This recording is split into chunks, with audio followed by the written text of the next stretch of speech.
बिस्मिल्लाहिर्रहमानिर्रहीम। करोड़ों दरूद व सलाम नबी करीम सल्लल्लाहु अलैहि वालैहि वसल्लम और आपकी आल पर। मैं हूँ अकील अंजुम आवान और आप देख रहे हैं अकील अंजुम ऑफिशियल। आज हम पाकिस्तान के मारूफ लाइफ कोच, ट्रेनर और 26 किताबों के मुसन्निफ सैयद इजाज़ बुखारी को मिलने इनके ऑफिस गार्डन टाउन गए। आप SEBS के नाम से एक इंस्टीट्यूट चला रहे हैं। आप मिलनसार और मोहब्बत करने वाले खूबसूरत इंसान हैं। आप अब तक हज़ारों बच्चों की ग्रूमिंग करके इनको बड़े मुकाम तक पहुंचा चुके हैं। तो आइए मिलते हैं सैयद इजाज़ बुखारी से। अस्सलाम वालेकुम सर। वालेकुम अस्सलाम। ज़िंदगी की कहानी कहाँ से शुरू हुई?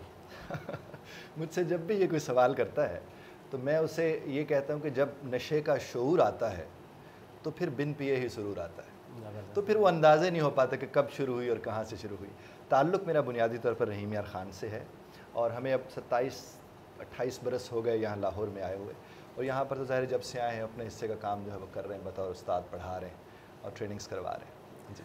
अच्छा, आपकी अब तक कितनी किताबें आ चुकी हैं? 26 किताबें मैंने लिखी हैं जनाब, और उसमें अंग्रेज़ी में ज़्यादातर तो अंग्रेज़ी में है, कम है जो उर्दू में है। उर्दू में मेरी एक शायरी की किताब है और उर्दू में मेरी एक और किताब है जो जिसमें छोटे टुकड़ों को मैंने मुंतशिर मुराकबा के नाम से वो किताब लिखी थी। मेरी अंग्रेज़ी की जो किताब सबसे ज़्यादा जिसको सराहा गया है वो है मीट यू इन यू। उसमें मैंने ये कहा कि हर शख्स के अंदर एक बहुत बड़ा शख्स बैठा हुआ है, वो जो अहसन तकवीम वाला कुरान का फ़लसफ़ा है उसके हिसाब से। तो क्या होता है कि हम उस किताब के ज़रिए हम उसे कनेक्ट करते हैं उसके साथ, यानी यू इन यू। तो हम मुलाकात करवाते हैं आपसे आपकी उस किताब के ज़रिए।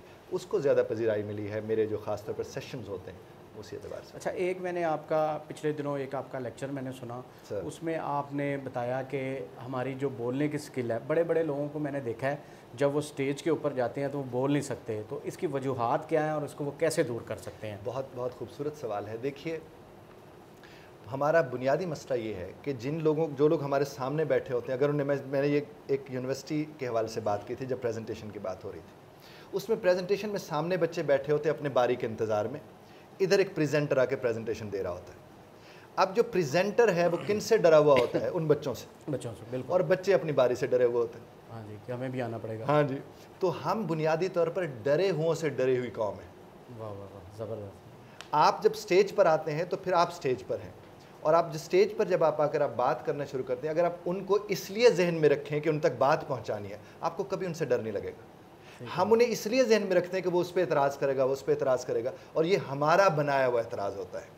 और फिर उसके मुताबिक एक पैटर्न है कि 5 से 7 किस्म के जुमले हैं जो हमारे दिमाग में होते हैं, जो हमें अगले से बात नहीं करने देते, हम खौफज़दा हो जाते हैं। मसलन वो कहेगा ये लफ्ज़ गलत बोल जाएगा, ये जुमला गलत बोल जाएगा, अच्छा ये कोई बात है, ये तो मेरी पहले से सुनी बात है। और मैं लोगों से कहता हूँ जब पहले से सुनी हुई बात आपको सुनवाई जा रही हो तो उसमें रब का कोई ख़ास मैसेज होता है। बिल्कुल सही बात। कि आपको जिस तरह आपने देखा कोई कहते हैं कि मोहम्मद से वफ़ा तूने सल्लल्लाहु अलैहि वसल्लम, वफ़ा तूने तो हम तेरे हैं। आपने अभी ये जुमला मुकम्मल नहीं किया, सुनने वाले ने उचक के अपना जुमला आगे से बोल दिया। बिल्कुल ठीक। तो ये बुनियादी तौर पर वो अधूरे लोग होते हैं जो किसी को पूरा होते हुए देख नहीं सकते। बिल्कुल। और अब हम उन लोगों से हम डर जाएं। Once you're on the stage, you're on the stage, stage is yours. ये समझ के जब आप उनसे बात करते हैं आपको कभी ना कोई दिक्कत होती है, ना कोई परेशानी होती है, और ये खौफ इधर होता है जो उधर नज़र आ रहा होता है। बिल्कुल ठीक। That's it. बिल्कुल ठीक हो गया। अच्छा, हमारे यहाँ ये होता है कि मोटिवेशनल लोगों को मोटिवेट करते हैं कि आप अपने काम में डायरेक्शन भी बता देते हैं कि आप अपने काम में लगे रहें। कई दोस्त होते हैं वो लगे रहते हैं, इस काम में लगे रहते हैं, लेकिन 10 साल बाद भी वो देखते हैं कि वो जहाँ से निकले थे वहीं खड़े हैं और कामयाबी उनके पास भी नहीं भटक सकी। तो इसकी क्या वजूहात होती हैं? हालांकि वो डायरेक्शन तो चल रहे हैं, वो डायरेक्शन एक पे चल रहे हैं। देखिए, हम लोगों से कहते हैं कि अगर आपको किसी ने कह दिया कि ये दीवार खड़ी है, इसको ज़रा छाँव पे तो लगा के आओ, ठीक हो गया। आप सारा दिन उसे धक्का लगाते रहो, शाम को तो वैसे भी छाँव पर होगी, अगले दिन फिर दोपहर में खड़ी होगी, फिर वो धूप में खड़ी होगी। ये जिस डायरेक्शन का आपने जिक्र फरमाया, डायरेक्शन सिर्फ कुछ नहीं होती। अगर आपसे कोई कहते भी इस रास्ते पे चले जाओ तो मंजिल पे पहुंच जाओगे, ठीक हो गया। रास्ते के भी तो अपनी ज़रूरियात हैं। बिल्कुल ठीक हो गया। उसके मुतालिक इसने इक्विप नहीं किया। ठीक हो तो गया। असल में होता है कि आपको जिस तरह ड्राइविंग सिखा दें, ये आएगा यूँ करना, वो आएगा वो करना, जब आप गुजरेंगे तो आपको अंदाज़ा होगा ना। ठीक हो गया। इसीलिए इक्विप करना होता है, जो आपको रास्ते की डायरेक्शन देता है उसने इंस्ट्रक्शंस भी साथ देनी होती है कि ऐसा हो तो ये कर लेना, वैसा हो तो वो कर लेना। देखिए, ज़िंदगी इस तरह नहीं है कि सीधे सीधे चले जाओ। आपने देखा होगा कि धड़कन भी यूं यूं हो रही हो तो ज़िंदगी चल रही होती है। जी बिल्कुल। इसीलिए हमें करना क्या चाहिए, डायरेक्शन के ऊपर बार बार रिफ्लेक्ट ऑन करना चाहिए।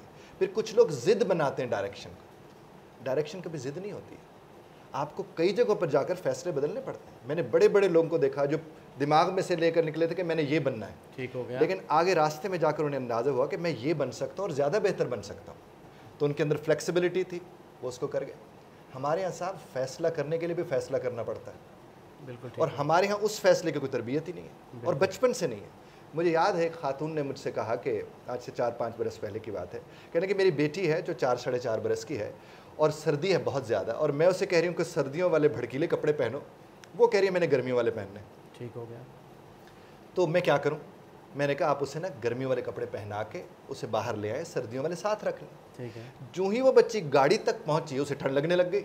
बिल्कुल ठीक हो गया। अब उसने जब कपड़े मांगे हम्म, तो अब वो समझ चुकी थी कि फैसला किस बुनियाद पर होता है, और अगर वही माँ उसे चंड मार देती कि मैं जो कह रही हूँ तू ये पहन, वो कभी उस प्रोसेस से ना गुजरती है, वो उससे कोई एक्सपीरियंस ना करती, सूरत हाल मुख्तलिफ हो जानी थी। अच्छा, यानी आपका कहने का मकसद है कि हम एक चल रहे हैं लेकिन हम देख रहे हैं कि ये डायरेक्शन ठीक नहीं है, तो हम रास्ता तब्दील कर सकते हैं। यकीनन करना चाहिए, क्यों नहीं करना चाहिए। देखे ना, एक तो मेरे मुतालिक आप एक राय बनाते हैं, भाई मैं भी तो खुद को जानता हूँ ना। अब जब मैं उस रास्ते पे चल खड़ा हुआ ब्लाइंडली, तो कभी फॉलो किसी को करना भी नहीं चाहिए ना, जी जी, सिवाय रब्बे कायनात के और नबी करीम सल्लल्लाहु अलैहि वसल्लम की ज़ात मुबारक। हमें किसी को नहीं कर, हमारे में भी देखिए, जब मैं कहता हूँ ना आहसन तकवीम पे हम फायज़ हैं, खलीफतुल, छोटी बात नहीं है नायब होना, बहुत बड़ी बात। उसको समझते हमारा अपना भी तो दिमाग है ना। तो अगर हमारे लिए कोई रास्ता बनाता है तो हम उसके साथ बैठें। ये लाइफ कोच करते क्या है, ये यही तो काम करते हैं, आपके साथ बैठ के आपको बताते आप ये काम करने जा रहे हैं, आप मेरे पास वापस लौट के आइएगा और कहिएगा कि ये काम हुआ और ये इस तरह से हुआ है, अब मुझे क्या करना चाहिए और अब मुझे क्या करना चाहिए। ये रास्ते में ये पड़ाव छोटे छोटे बड़े ज़रूरी हैं, नहीं तो आप उस डायरेक्शन की तरफ। और कुछ लोग क्या करते हैं, इतना सड़ सड़ के मंजिल तक पहुँचते हैं कि फिर मंजिल पे पहुँच तो जाते लेकिन मंजिल लायक नहीं रहते, और वो वही होता है जो रस्तों से प्यार नहीं करता। पंजाबी मेरी ज़बान नहीं है लेकिन मुझे पसंद बहुत है, उसका एक बड़ा खूबसूरत शेर है कि की दस्सां कि शौक सफ़र दा ला गया दिल नू चाट, वाह वाह वाह, क्या बात, रब्बा मंजिल कदी ना आवे ते कदी ना मुक्के वाट। समझ रहा? तो यानी जो रस्ते से प्यार करता है, मंजिल उसे एक्सेप्ट भी करती है, उसको एंटरटेन भी करती है। और अगर आप रस्ते से प्यार ही नहीं करते तो सड़ सड़ के पहुँचेंगे और फिर सड़े हुए मिलेंगे मंजिल को। ठीक।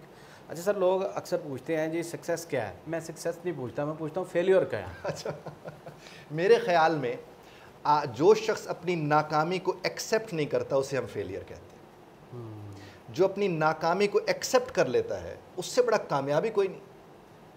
ठीक हो। और जो उसको एक्सेप्ट नहीं करता वो फेलियर है। तो यानी acceptance of failure is failure actually. मेरे नज़दीक तो इसके मुतालिक ये राय है। सही हो गया।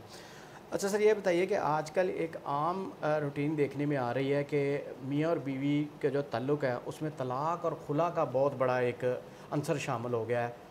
बाज़ शादियाँ ऐसी देखी हैं कि वो अभी 2 माह भी नहीं होता तो या तो खातून जो है वो तलाक़ ले लेती, वो खुला ले लेती हैं, या मर्द तलाक़ लेता है। तो इसके पीछे क्या वजूहात हैं जो आजकल हमारे माशरे में बन गई हैं? जी, मैं इसको लेकर बहुत ज़्यादा ख़ुद भी इन चीज़ों के ऊपर काम करने की कोशिश है। मैंने आज से कोई 18-20 बरस पहले एक प्रपोज़ किया था कुछ बड़े लोगों को कि आप अपने बच्चों को शादी से कम 1-2-3 महीने पहले एक सर्टिफिकेट करवाएं जो मेंटल हेल्थ का हो, जिसमें उन्हें इस लायक बनाया जाए कि इतने बड़ा जो इंस्टीट्यूट का वो हिस्सा बनने जा रहे हैं वो इस लायक हैं कि उसको वो कैसे देखेंगे करेंगे। लेकिन वो तो ज़ाहिर आई गई बात होगी। मैं अपने तय ये करता हूँ और अल्हम्दुलिल्लाह बड़ी सक्सेस स्टोरीज़ हैं जो 2-3 महीने कोर्स करवाते हैं अपने बच्चों को।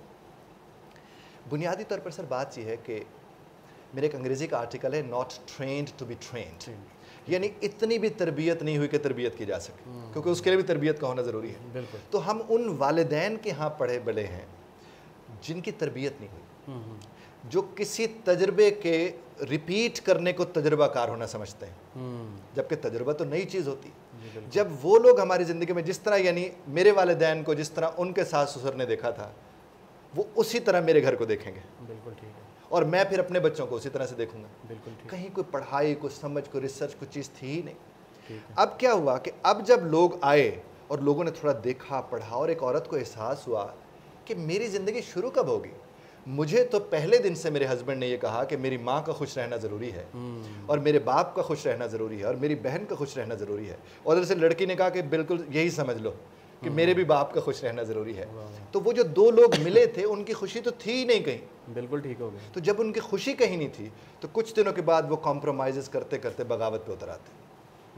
جب وہ بغاوت پہ اتر آتے ہیں اور وہ خاتون کہتی ہے کہ میرا حق کدھر ہے, میری محبت کدھر ہے, میرا وقت کدھر ہے, میرا خیال کدھر ہے, تو وہ کہتے ہیں کہ اب تم نا باغی ہو گئی ہو. وہ جب کہتے تم باغی ہو گئے پھر وہ کہتے تم بدتمیز ہو گئی ہو. بالکل کہتے ہیں. مرد کو بھی کہا جاتا ہے کہ تم بدتمیز ہو گئے, تم میرے ماں باپ کی عزت نہیں کرتی, وہ بھی اپنے ماں باپ کی عزت نہیں.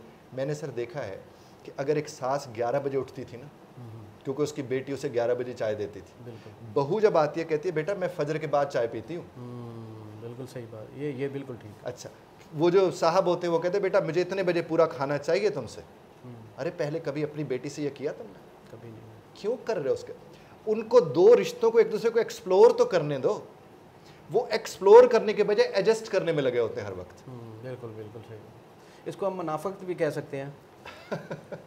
میں تو اس کو اچھا لفظ ڈپلومیسی استعمال کرتا ہوں. میں اس کے لیے کہتا ہوں کہ مرد کو, میرے ایک لیکچر پڑھا ہے یوٹیوب کے اوپر, تم بدل گئے ہو, میں نے اس کا ٹائٹل پہ. وہ اس لڑکے کو بڑا بھگتنا پڑتا ہے. اس کی بہن اسے کہتی ہے تم بدل گئے ہو, اس کی ماں اسے کہتی ہے تم بدل گئے ہو, یہاں تک کہ پھپھی خالہ اٹھ کے فون کرتی ہے کتنے بجے اٹھ دیے. بھی وہ جتنے بجے بھی اٹھ دیے تمہارا مسئلہ تو نہیں ہے. یعنی وہ ساس کو اگر دھیان بھی نہیں جاتا اس طرف کتنے بجے اٹھ دیے تو اس کا دھیان چلا جاتا ہے. اور اس کے بعد پھر کیا ہوتا ہے, دونوں اپنی اپنی ڈیمانڈس لے کر آتے ہیں اور تباہ و برباد. وہ انسٹیٹیوٹ ہوتا ہے جو ایک لڑکا جو انتہائی ناتجربہ کار تھے, جنہیں پتہ ہی نہیں تھا ہم نے زندگی کیسے گزارنی ہے, ان کے اوپر تجربے کرتے ہیں وہ تجربہ کار لوگ, اور نتیجہ اس کا کیا نکلتا ہے؟ خلا بڑھ گئی جو خوفناک ہے, خوفناک ہے.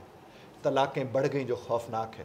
اور اب شرم و حیا اس طرز پر نہیں رہا. مجھے کشمیر سے میرے ایک ملنے والے صاحب تھے, ان نے مجھے کہا کہ ان کے ہاں کہیں کوئی مسئلہ ہوا, کہنے لگے کہ ہمارے ہاں جب طلاق کوئی دینا چاہتا تھا نا تو بڑے بوڑھے کہتے تھے جنگل میں جا کے آہستہ سے بولو. کہ اتنا بڑا لفظ ہے یہ کسی تک پہنچے نا.